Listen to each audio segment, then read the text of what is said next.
I think that just as we're living in a nuclear age, we have grown so tremendously in scientific knowledge.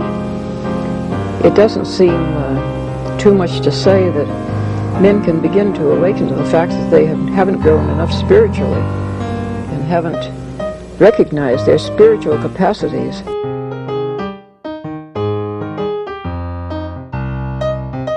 Once something like eating is death, then you've struck at the very heart of life. The enemy of the older radical theories may have been the ruling class, but today the stakes of whether we will reform ourselves into a new kind of human being, a new kind of society, whether we will find selves worth being, the stakes of it are simply life itself. In Weber's view, disenchantment was the end of a long process of rationalization of which science and capitalism were the principal drivers. He called himself unmusical with regard to religion, but he thought that something was lost. He said that we have become specialists without spirit, sensualists without heart. This nullity, that's us, modern people, imagines that it has attained a level of civilization never before achieved. He was a dour kind of guy, Max was. And so he famously wrote, we ended up in the iron cage of rationality. Everything has been reduced to this kind of heartless machine. Now, for an example of such a machine, let's visit an Amazon warehouse, right? This is Max Weber's worst nightmare. Low-wage associates, often temporary workers with no benefits, scurry around packing things. A handheld device keeps track of their movements. It'll tell them you got 19 seconds to pick the next item 4 aisles away, that sort of thing. The device keeps track of their pick rate. If they take too long going to the bathroom, they get docked and so on. Turnover rates and injury rates are double the industry average. A third of Amazon workers are on government food vouchers, which can be used online on Amazon, which is another way Amazon profits. In January of 2018, Amazon received patents on a wristband that can track movements.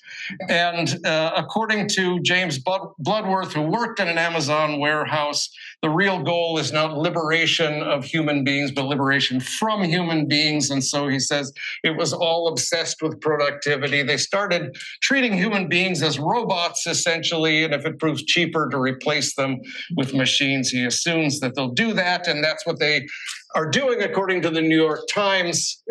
Human resources are highly automated. Humans are absent from most decisions to hire, manage, discipline, and fire workers. And so Weber's iron cage seems fully vindicated here. But that's only half of the story. The other half of the story is about where we come in as consumers. And that is not the iron cage, that's magic, right? You go to your computer and there are images of millions of things. Anything in the world is available. And then you just make a few clicks and abracadabra, it appears on your doorstep. Right? And the products, you know, the Amazon commercials where the boxes sing and dance, they got the little smiles on them and so on. So they kind of take on life. And so the entire process of sourcing raw materials and manufacturing and transportation and packing and so on, all of that is invisible to the consumer. All the blood and the sweat and the tears that go into the production are all just invisible. You just click and it appears on your doorstep, often fantastically cheap as well. And so the kinds of local community disappears into kind of virtual world. And so these are the two sides of the economy that I want to talk about tonight. The heartless rationality on the one hand and the magic on the other hand. And I'm going to argue that they're two sides of the same coin. And so I'm going to talk about production first and then consumption. And then I'm going to throw a curveball at you and bring the Bible into it and start talking about idolatry. Okay, so we're going to talk Weber, we're going to talk Marx, then we're going to go to the Bible. So, Weber. The story he tells about disenchantment is famously complicated, but I'm going to distill it down to 3 steps. The first step, religion is the original agent of rationalization, but then rationalization pushes religion out of public into the private sphere. And that's what most people know about Weber. But then there's this third step that a lot of people don't notice about Weber, where rationalization produces a new kind of enchantment. He calls it a polytheism of impersonal gods, which include the state and the market. So let's start with step 1.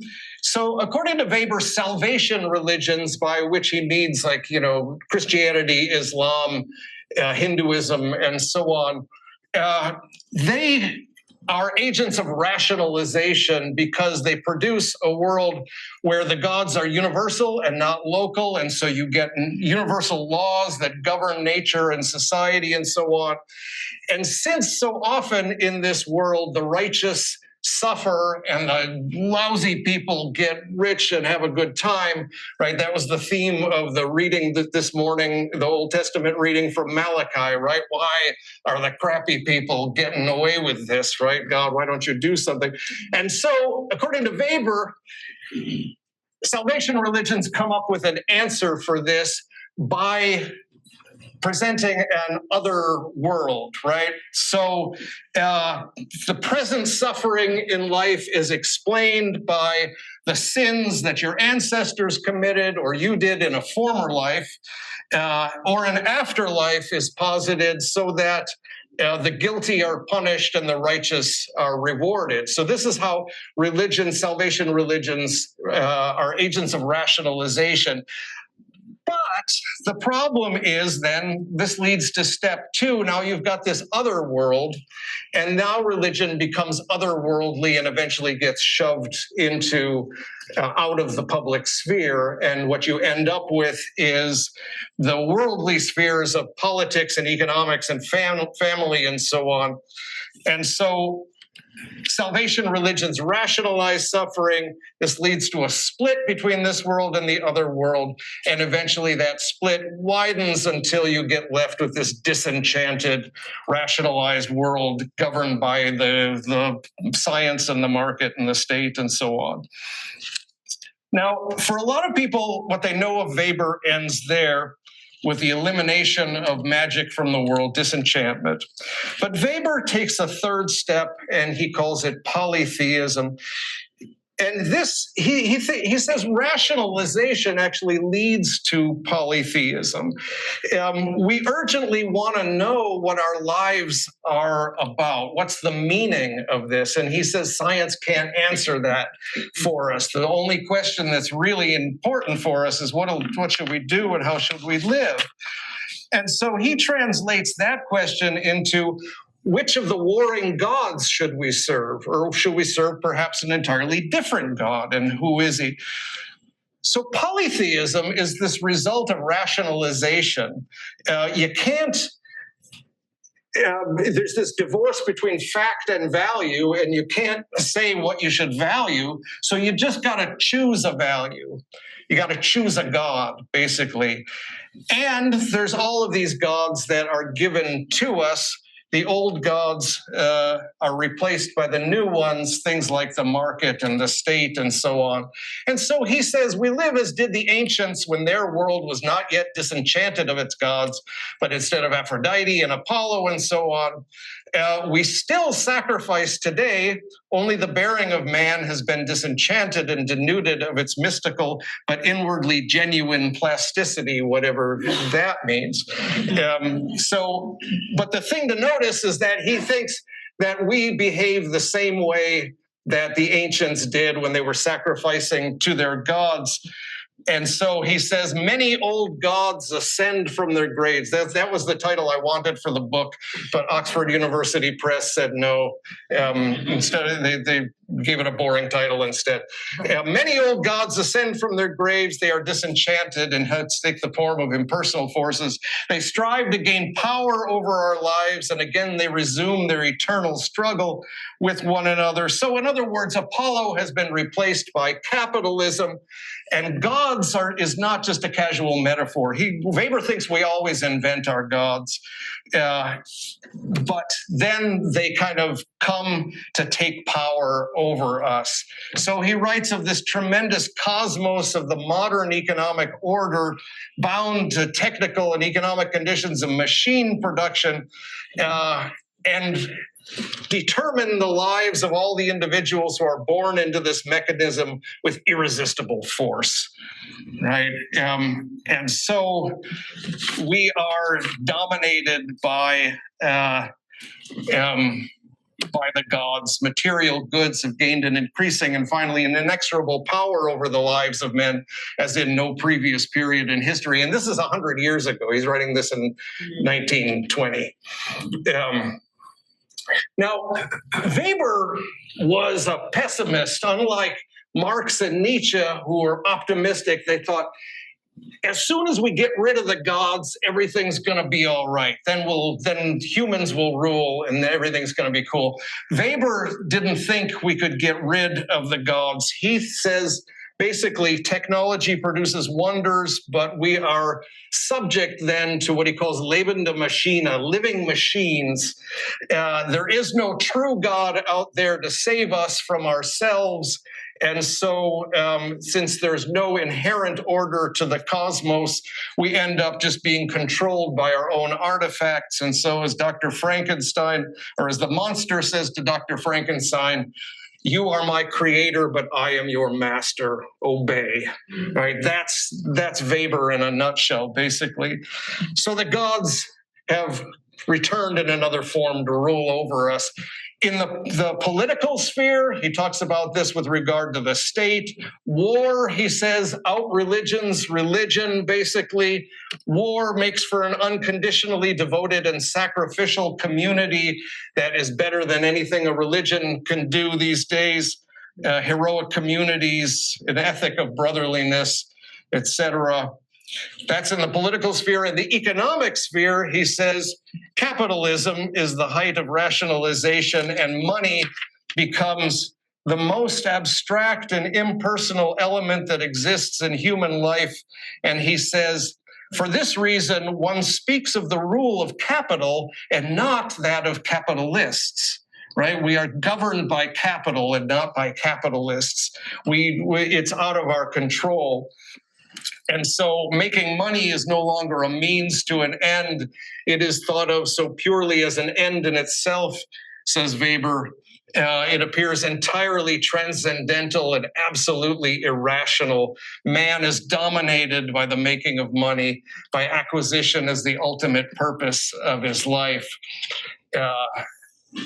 And so in a supposedly secularized world, we continue to serve gods that are every bit as transcendent and irrational as the gods of old, in Weber's terms.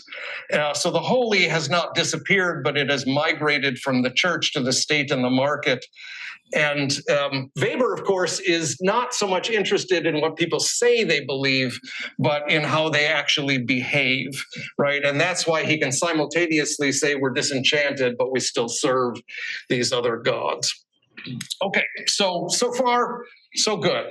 I hope anyway. Everybody seems to be still awake, or at least alive. That was the first. So I was talking about production there. Now I'm going to talk about consumption. Move from the Amazon warehouse to the packages that arrive at our doorstep. Is that the realm of disenchantment? Well, Karl Marx certainly did not think so. Marx says, look, when a table is made to be used, then there's nothing mysterious about it. It has use value. But when it becomes a commodity for exchange, then, he says, it is changed into something transcendent, abounding in metaphysical subtleties and theological niceties. Marx uses theological language all the time. I think that's really metaphysical subtleties and theological niceties, commodities, because commodities float free from the conditions of their production and their own physical properties as use values. And so, in order to find an analogy, this is another quote from Marx, we must have recourse to the mist-enveloped regions of the religious world, right? He thinks it's all a bunch of hooey. Independent beings endowed with life, products of the human brain, and this I call the fetishism which attaches itself to the products of labor. So commodity fetishism, he's basically, fetishism not in the sense of just being obsessed about things, but fetishism in the specific meaning of, like, fetishes originally were objects that were kind of endowed with magical powers, right? And that's what he says commodities are like. So commodities, when they're abstracted from their use, they become these kind of weird fetishes, he thinks. Let me give you an example of what he's talking about. Right? Farmers dumping milk, millions of gallons of milk, despite the existence of hungry people, to support the price of milk, or government cheese warehouses, right? Again, there's hungry people, but you want to take all that cheese and put it in a warehouse to support the price of dairy, because prices are what matters. So what matters is the exchange value and not the use value. And so commodities then become dematerialized. Their physical properties are swamped by their exchange value. So cheese is not something for people to eat, but it's a commodity to be exchanged with for money. And because of that, then commodities kind of enter into relationships with one another, and the commodities become personified, Marx says. And at the same time that the commodities are taking on life, the human beings behind their production are being drained of life. So hungry people don't count unless they have money. Labor is abstract and interchangeable. Workers are regarded as labor costs that you want to minimize.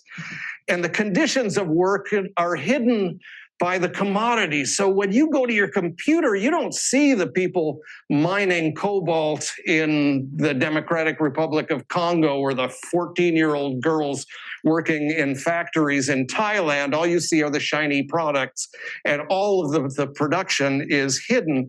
So we don't see that the minimum wage for garment workers in Sri Lanka is currently $70 per month.